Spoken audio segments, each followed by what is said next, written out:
Hey you all, it's Dream from Where the Yokels Grow, and as you can see I'm sitting in the backyard, and if you've noticed I kind of took a break from posting things throughout this week, but I wanted to get on here. This is kind of a chit chat between me and the 700 people who've been kind enough to subscribe. I'm sorry, 717 people who've been kind enough to subscribe to this channel.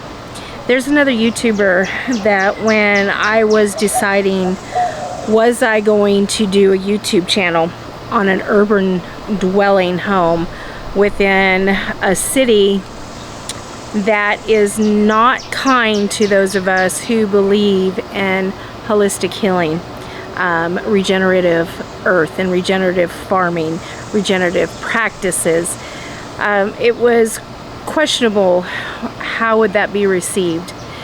And when the pandemic hit and I knew I wanted to start up my garden again because I had let it go and I hadn't gardened in a while, I started watching YouTubers, and one of the YouTubers that I started watching was Roots and Refuge, and that is Jessica over at Roots and Refuge. And I was extremely inspired by her because I was looking for ways to expand my garden without having a lot of money. And she had a lot of solutions to that, and that's how I began watching her channel. Well, the other day, I hadn't watched her channel in a while because I'm doing my own channel, but she was kind of in a season in her life where she was restarting a homestead and really wasn't doing the gardening thing, and now she's back to doing the gardening thing, so I've started kind of watching her videos again. And she did a video the other day about my first ever rant.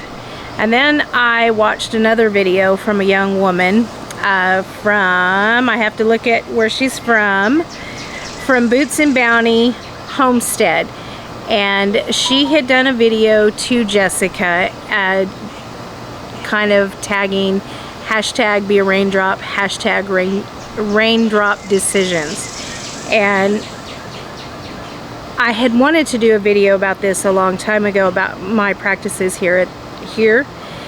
But again, I know that I have a lot of people who watch my channel who may not be so receptive. They may get into, they think it's conspiracy, or I don't know what I'm talking about.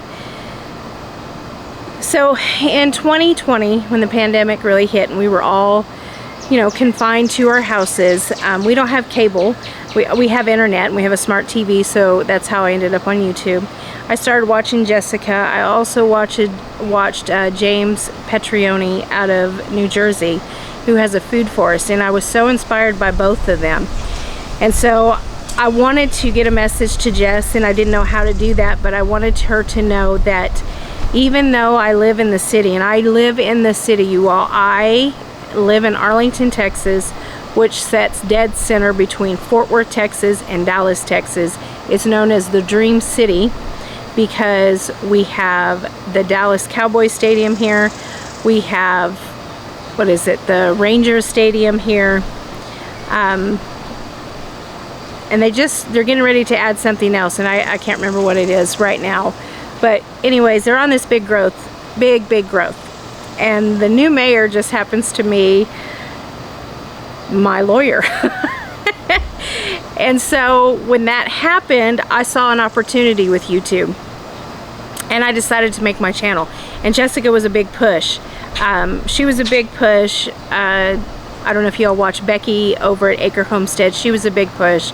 James Petrioni was a big push for me.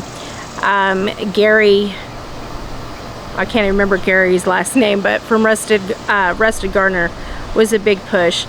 Because my ultimate goal with Where the Yokels Grow is not so much about me having a garden, but being able to take one of these city lots that are just vacant and put in a community garden for lower income families, and to help those who may be homeless, but they just need someone to kind of give them a helping hand, kind of like what Botten Farms in Dallas had done. And I want Jess to know that she is not alone in the way she thinks. As I said, I live in a very city location. I have a corner lot, and my garden goes 360 all the way around my house because I have to utilize each and every space that I can in order to grow that garden.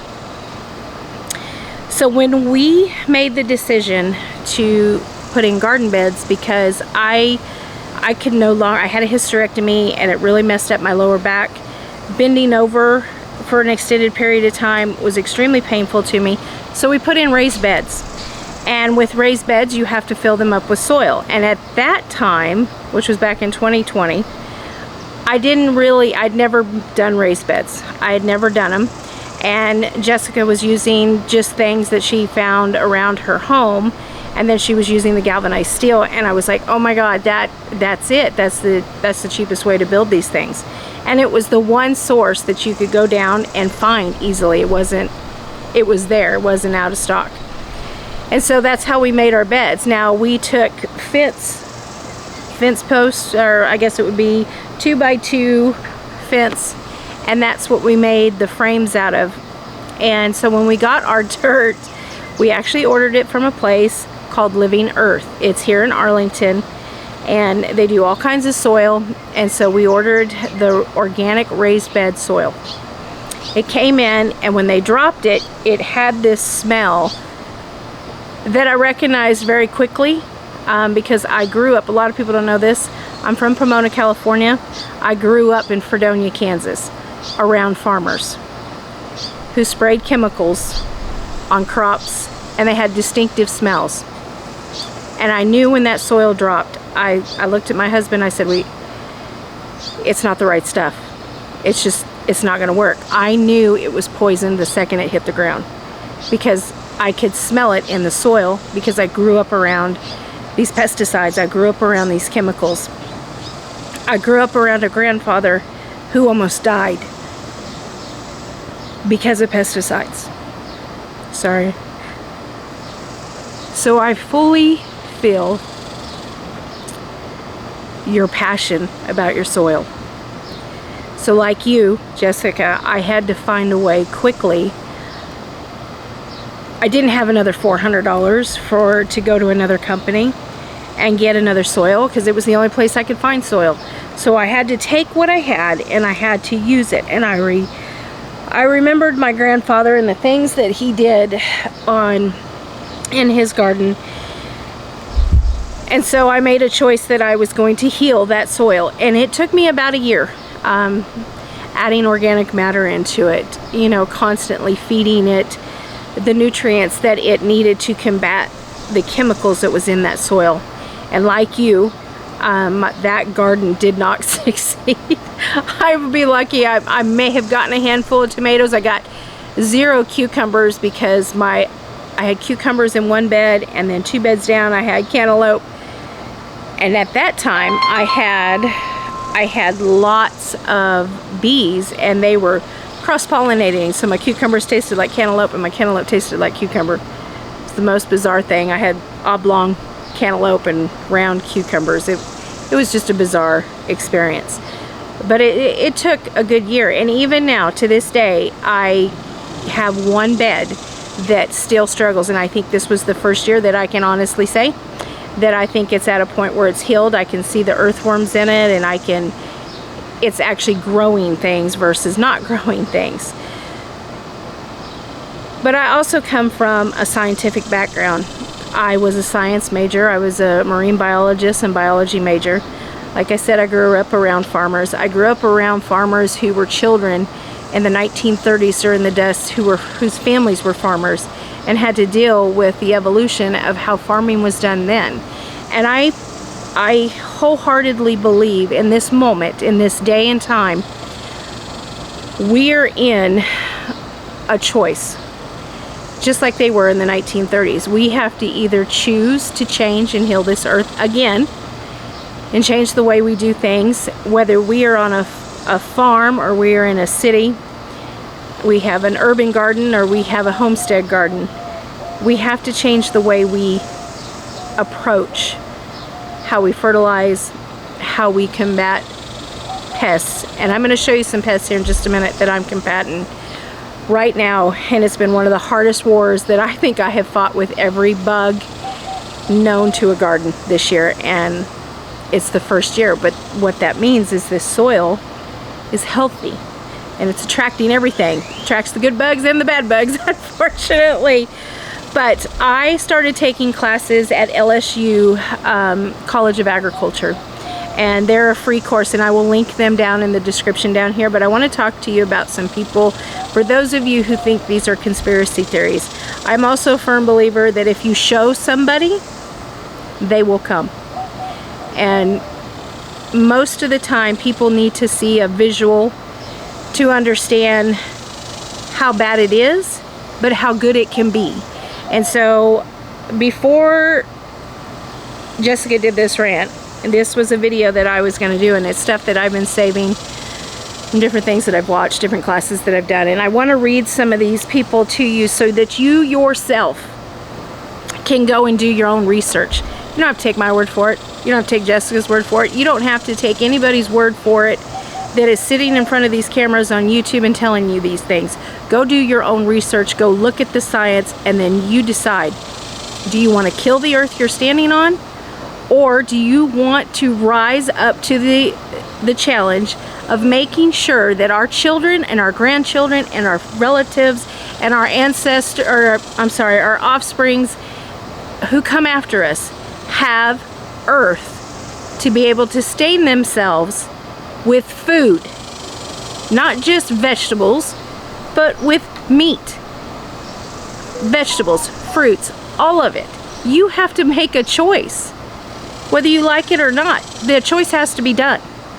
So here's a couple of things I want you to go look up. Ray Archuleta, conservationist, agrimist, NRSC, Dust Bowl 1930s. That is a book. He is going to tell you what happened in the 1930s and why they had to change what they did, because they nearly killed everybody in the United States. John Invoke, co-founder of Marin Carbon Project. Kristen Olesen, author, The Soil Will Save Us. Dr. Kristen Nichols, chief scientist of Royal Institute. Mark Heyman, MD, director, Cleveland Center of Functional Medicine.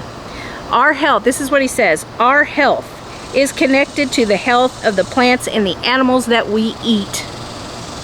It's a true fact. Maria Rodell, chairman and center of Rodell Institute. Alan Savory, founder of Holistic Management. Jeff Creek, Raglan, director of Carbon Cycle Institute.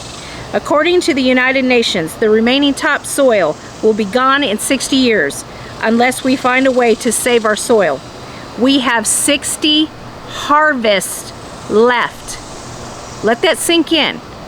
60 harvests left for our farmers and our soil and where we get our food if we don't change the way we treat this earth that I'm sitting on right now.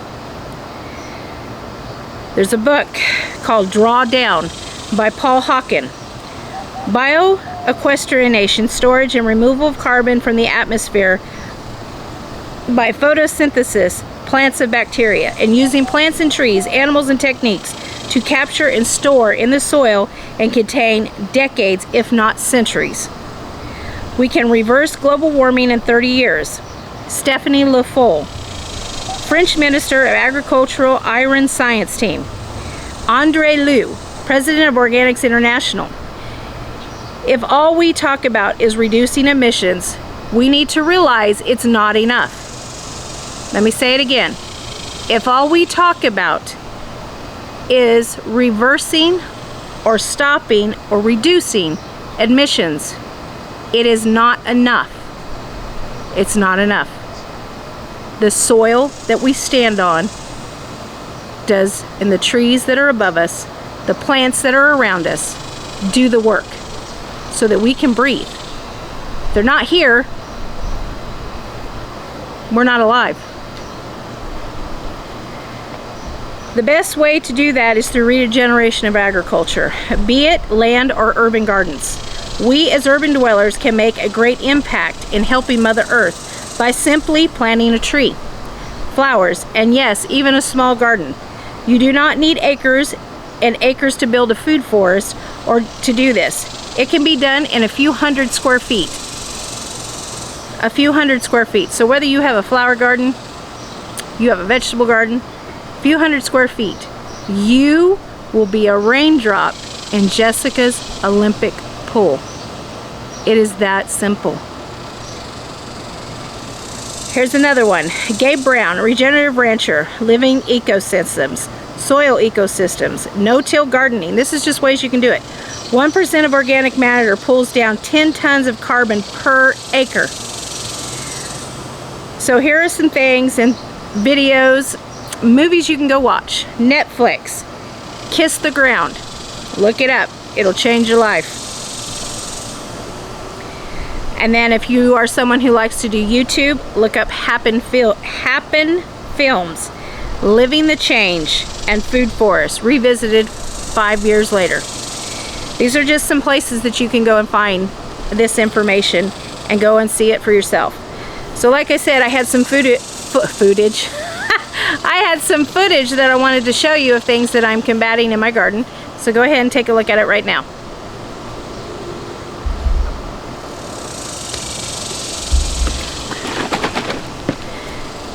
Okay, now that you've seen the spider mice, that's just one tiny little section in my garden. It goes, you can see my hand, from this corner, all the way around, all the way down the sensory garden, into the food forest garden, into the container garden, around to the flower garden, and all the way back around to the vegetable garden and the pollinators garden. I have been fighting, I have fought grasshoppers, I have fought harlequin beetles, I have fought, what are their, milkweed beetles. I have fought, what are those ones, aphids. I've had aphids. And now it's spider mites, and it's spider mites because it's so hot. And when you're someone who does not believe in spraying, I did put out bugs. The first ones I put out were, what are they called? Praying mantis eggs. And praying mantis eggs take 6 to 8 weeks before they even hatch. And if you can find native praying mantis to whatever, state you live in, go with the native over a non-native bug. It's just better for your ecosystem. But once they moved in the backyard, because that's where they were let go. Now they were over here because that is where the infestation was, on the trees. They took care of the infestation and then they started moving. Well, the praying mantis didn't move. They stayed where they were happy. And so, because I have little to no pollinators, which is unnormal here, I made a decision not to spray anything. And so it got so bad that I realized, okay, I'm gonna lose my, all of my crops. What do? I don't want to spray anything. Well, it came to the decision, and this is before Jessica did her rant, that I went against everything that I believe, and I got this Captain Jack's, and this is only something that I use when no other solution has worked. And so I got this organic Captain Jack's, and I know enough about it to know that it kills anything and everything.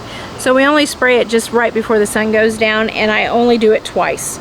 And once I've done it twice, then as you saw in the footage, there's all those brown leaves. Those will be cut out. And I have 2 packages of ladybugs sitting in my refrigerator, and this evening I will be letting them go, and I'm going to record. If you follow me over on TikTok, if you don't follow me here, please subscribe, like, subscribe, follow the channel. We do a lot of things here, but I will be filming it. It'll be over on my TikTok if you want to see that. But I just want you to know, Jess, that you are not alone in the passion that you have for healing the earth. Many of us are right here with you, and I'm sure you know that. I mean, you got hundreds of thousands of followers, and I'm sure they've all expressed that. But I have seen everybody else do the videos, and I just wanted to bring something a little more. I wanted to bring people that they can go and find, and so that people can understand just how tragic right now. It's not just about a broken food system. It's about how tragic, and the things we're going to lose, and the things that our children are going to lose, and the things that our grandchildren are going to lose. I have grandchildren, so it's going to be my great-grandchildren and their children that are going to lose these things. And where you're doing it on a homesteading level, I'm doing it in a city level. And I, fingers crossed, Everybody send me the vibes. Send me the vibes. We'll have an urban homestead within the city of Arlington. Hopefully next year, if everything goes the way it's supposed to. And I hope to be able to teach people about the importance of soil. Without soil, you don't have food. Without soil, you don't have growth. Without soil and trees and plants, we do not have objects to purify the air that we breathe. That's not a conspiracy theory.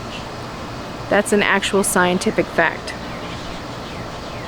If you don't have pure oxygen to breathe, you don't live, you don't exist. 100% the truth. But that's my rant for this video. And like I said, I kind of took a break from getting videos out. After Jessica's rant and after I had to deal with this and the things I'm dealing with, I needed to take a mental step back and reevaluate what I wanted to do. So if you've been following me this whole time, I want to tell you so very much from the bottom of my heart, thank you. And if you are fairly new or you're new right now and you're watching this and you've watched it all the way to the end, oh my gosh, thank you so much. I can't even see 20 minutes this has been going on. But I want to thank each and every one of you for hanging out with me today and listening to this rant. I know I'm not Jessica, but I promise you I feel her pain and I know her passion, and I'm right there standing beside her in this fight. And I hope that whoever watches this decides to join us in the fight as well. Till I see you in the next video, you all take care of yourself, you keep your heads up. More importantly, no matter how you do it, you keep growing. Bye-bye, y'all.